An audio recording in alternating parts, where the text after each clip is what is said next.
आप अपनी पीएफ में केवाईसी लगाना चाहते हैं जो कि रिजेक्ट कर दी गई और रिजेक्ट में लिखा गया नेम मिसमैच, या फिर ये लिख गया कि आपका आईएफएससी कोड गलत है। और अब आप सोच रहे हैं कि भाई क्या परेशानी आ गई, पहले तो हमने इसी बैंक में पैसे निकाले हैं, हमारी सैलरी तो इसी बैंक में आती है, फिर मेरा ये बैंक गलत कैसे हो गया, मैं तो इस बैंक से लेन देन करता हूँ।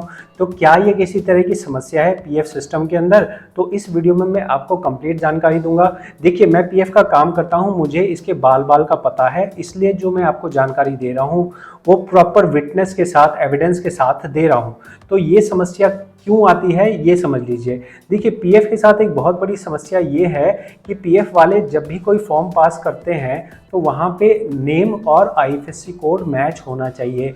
अगर नेम आईएफएससी कोड मैच हो रहा है तो वो जो पैसे भेजते हैं सीधे मिलने वाले के बैंक अकाउंट में चले जाते हैं। ठीक है। समस्या ये आती थी कि पीएफ मेंबर जो हैं, जो बैंक डिटेल लगाते हैं, अगर उसमें नेम की स्पेलिंग थोड़ी सी भी मिसमैच होती है तो वो पैसा बैंक में नहीं जाता और सेटल बट रिटर्न करके रिटर्न हो जाता है। ऐसा होने की वजह से सैकड़ों नहीं, हज़ारों नहीं, लाखों फॉर्म साल भर में इस तरह से रिजेक्ट होते थे और पैसा बैंक में नहीं जाता था। इसलिए पीएफ वालों ने एक नया सिस्टम लागू किया। उस नए सिस्टम के अंदर में सबसे पहले तो उन्होंने केवाईसी करने का एक नया तरीका बनाया, जिसके अंदर में इस तरह से कुछ, पहले आप एक बार बैंक डालें, फिर दोबारा डालिए, फिर आईएफएससी डालिए, फिर आपकी ब्रांच दिखाएगा, फिर नाम दिखाएगा बैंक का, उसके बाद आपसे आधार ओटीपी लेगा और उसके बाद आपकी रिक्वेस्ट चली जाएगी बैंक के पास। अब बैंक के पास जाने का मकसद क्या है?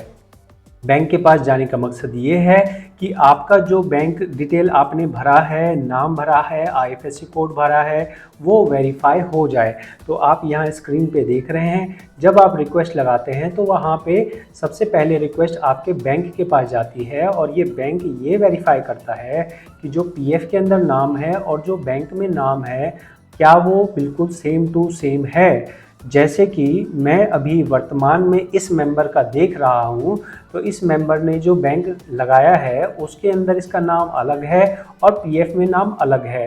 तो ऐसे में इसका वापस से बैंक रिजेक्ट कर दिया जाएगा, बैंक के द्वारा ही रिजेक्ट कर दिया जाएगा, पीएफ ऑफिस के पास नहीं पहुंचेगा। अब आप ये सोच सकते हैं, क्या हम अपने कंपनी को ही बोल के सीधे नहीं लगवा देंगे? तो मैं आपको कंपनी का पोर्टल ये दिखा रहा हूँ। देखिए, ये कंपनी का पोर्टल है, यहाँ पे बैंक लगाने का कहीं भी ऑप्शन नहीं है।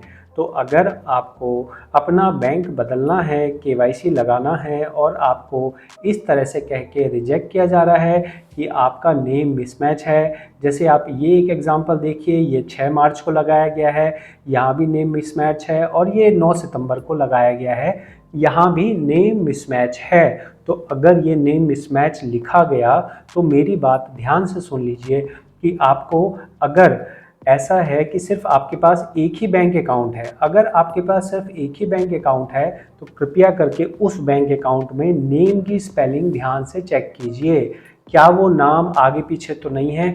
जैसे जो अभी मैं केस दिखा रहा था, उस केस में क्या है, आधार में यूएन के अंदर में नाम 3 भाग में बटा हुआ है, ए बी सी, और बैंक के अंदर नाम जो है सिर्फ ए बी है। तो ऐसे में तो वो अप्रूवल होगा नहीं, बैंक वाले रिजेक्ट ही कर देंगे।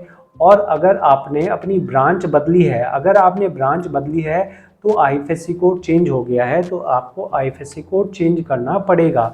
इसमें बेस्ट सॉल्यूशन क्या होता है? बेस्ट सॉल्यूशन ये रहता है कि अगर आपका नेम मिसमैच कह के रिजेक्ट किया जा रहा है तो आपके लिए बेस्ट यही है कि आप एक न्यू बैंक अकाउंट खोलिए। जब आप न्यू बैंक अकाउंट खोलेंगे तो वो आपके लेटेस्ट आधार कार्ड के बेस पे खुलेगा और वो आधार कार्ड के बेस पे आपको एक नई पासबुक या नया चेक लेना पड़ेगा।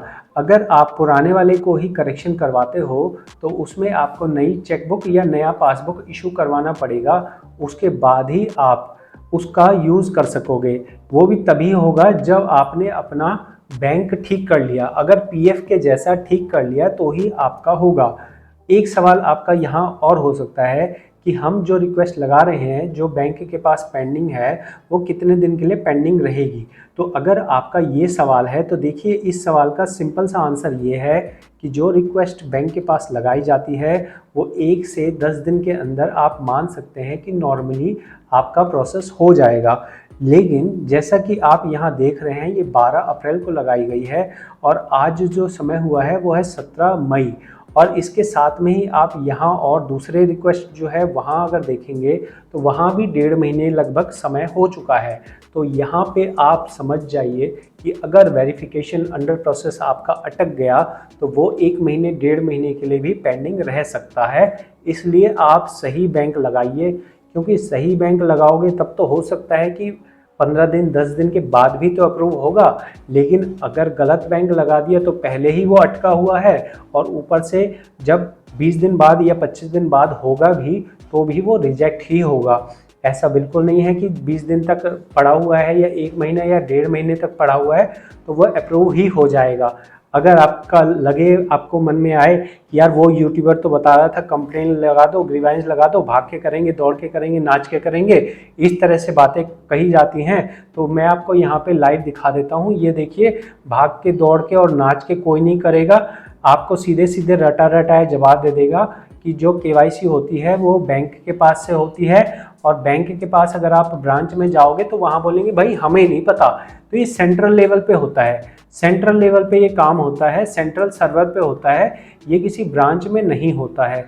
और अगर एम्प्लॉयर के पास पेंडिंग हो गया तो उसमें भी पीएफ ऑफिस वाले कोई भी इंटरफेरेंस नहीं करते हैं।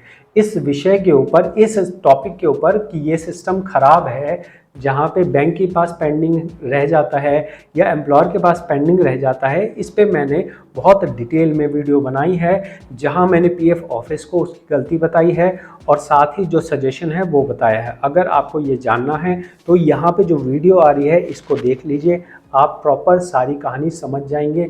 लेकिन अगर आपको सिर्फ इतना जानना है कि ये जो रिजेक्टेड आ रहा है इसका क्या करना चाहिए, तो मैंने आपको बहुत आसान तरीका बताया कि अगर आपको अपना ओल्ड बैंक ही रखना है तो कृपया करके उसमें नेम की स्पेलिंग बिल्कुल वैसे ही कर लीजिए जैसा आपके पीएफ के रिकॉर्ड में है और जैसा आपके आधार कार्ड में है।